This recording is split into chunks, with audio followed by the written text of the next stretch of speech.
crisis over the border again this time. It's on our side. And did ESPN make an oopsie?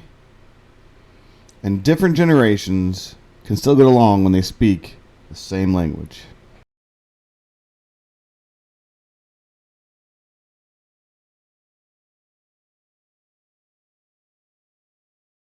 Welcome back. Thanks for stopping by. Two hands and a foot. We won't tell you who's who. But before we get started, go ahead and click that like button, click that subscribe button, hit that notification bell, and then please, please, please, we want to go big. Share this with all of your friends. Now let's get into it. The Department of Justice, running under the Biden administration, has let Governor Abbott of the great state of Texas know that they're about to be sued for trying to protect their border with Mexico. Governor Abbott has come up with this idea and implemented this idea of putting buoys in the Rio Grande in order to inhibit the crossing of illegal immigrants and the cartel and all that. Well, the Department of Justice doesn't like that, and they're suing the state of Texas, saying that it's against, the River Act. It's against, it's inhumane. A bunch of excuses. But take a look at the buoys here, and regardless of whether or not that they're extremely effective, they're cheaper than a wall.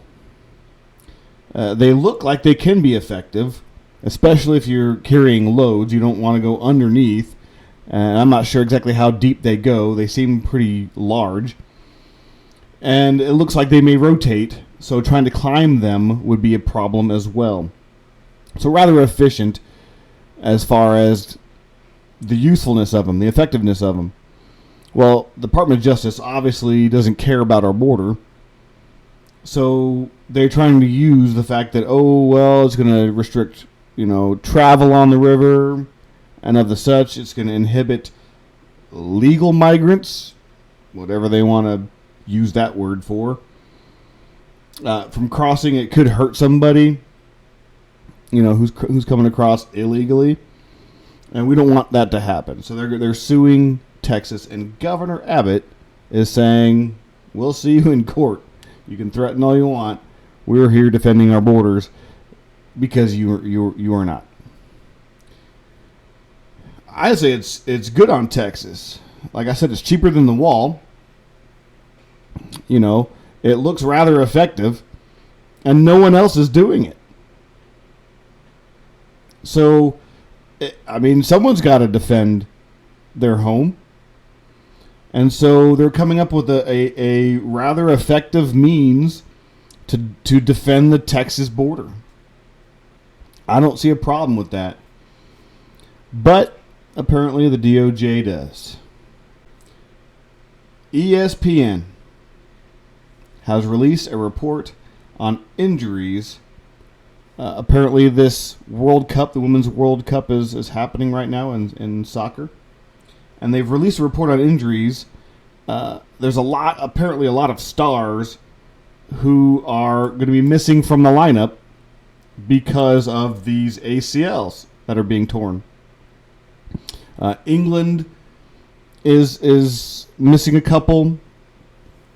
Some Dutch stars, some French stars, Canadian stars, and a pair of American stars as well are going to be missing due to ACL tears. There have been a few other teams that have made it back just in time, but ESPN put out a report.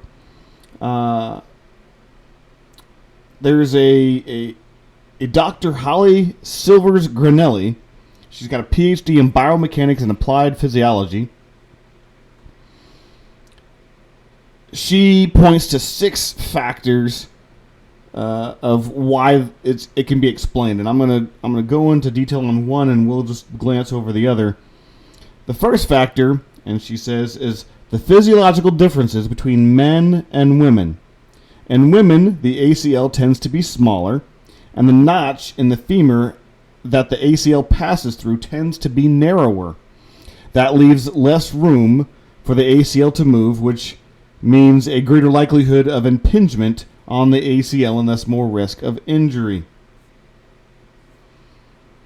Then she goes on to list environmental factors, hormonal surges, as far as that happen within women,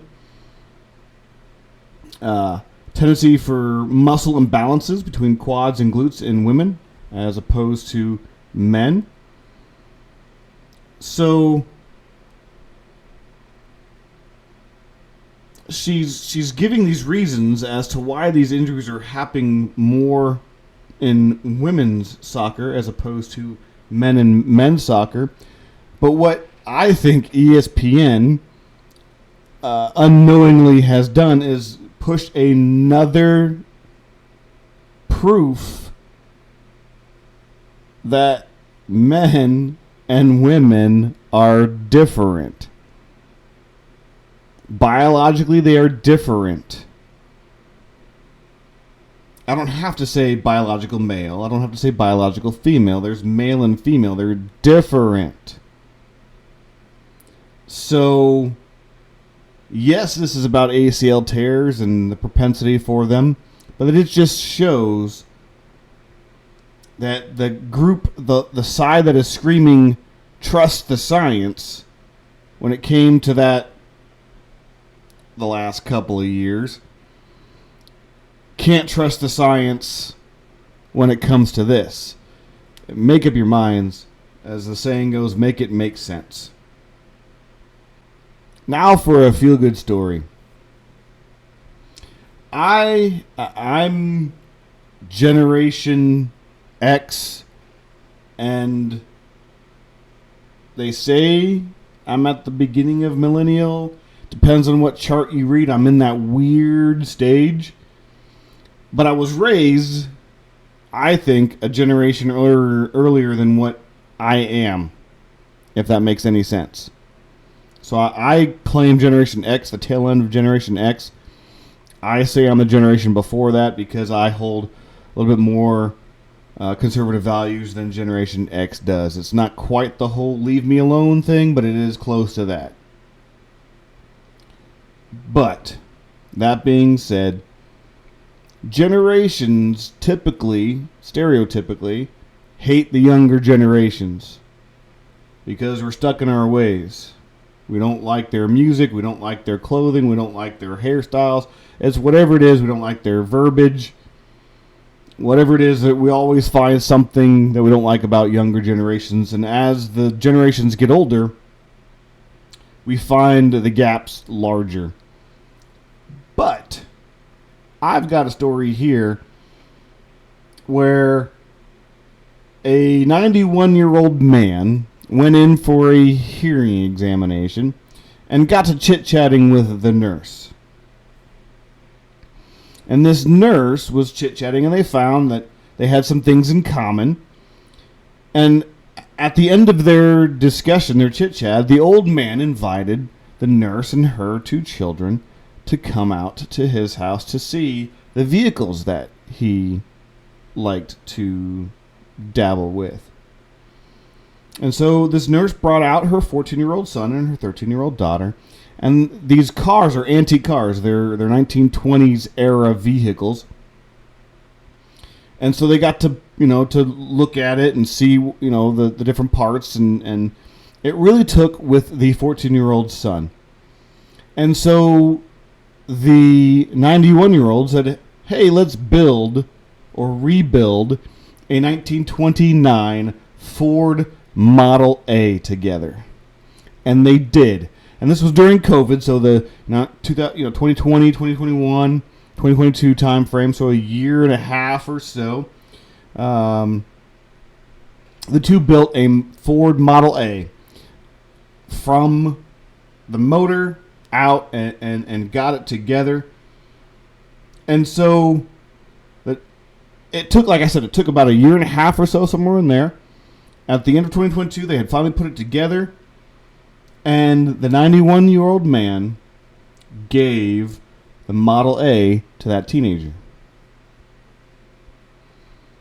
Here's a picture of the completed Model A, along with the old man and the teenager going for a spin. I think it's rather cool. I think it's absolutely cool that has happened. That still happens today. You know, we're losing that generation. That generation who's in their 80s and 90s. They're obviously coming to the end of their lives, and we're losing a lot of knowledge and a lot of experience. And I love to see the fact that there are young people who are still smart enough to understand that they want to be around people like this old man. And I think we need more of it. And that's what makes America great. I know that everybody hates that sign, everybody hates that phrase, "Make America Great Again." I could care less. It's a great phrase, making America great. That's what makes America great. We could throw out the politics, stuff like this, where a 91-year-old man takes a young boy and apprentices him and helps him put together a car like this. That's what we need more of in this country. We need more of the older generation being used for their experience, tapped into, engaged for their experience and their wisdom and their knowledge, and the younger generation to be willing to go and do that. Not just look at a screen all day long. As I know, you're looking at a screen watching me, but not looking at a screen all day long. We have that epidemic of kids being isolated to technology. They can't read. They don't know how to read a book. They don't know how to go to a library and check one out. Even libraries are digital nowadays. But being able to go and do those types of things, learning things from an older generation, I think that's awesome. We need more of that. I like that. I like that a lot. So we need to see more stories like this, and we need to have more of this happening. Well, that's all I have for today. The links are in the description. As always, you can follow me on Twitter. Go ahead and do that if you have a Twitter page. Again, share me with all of your friends. Let's get this channel big time. And that way, we can do more with this. Again, have a great day, and I will catch you all on the flip side.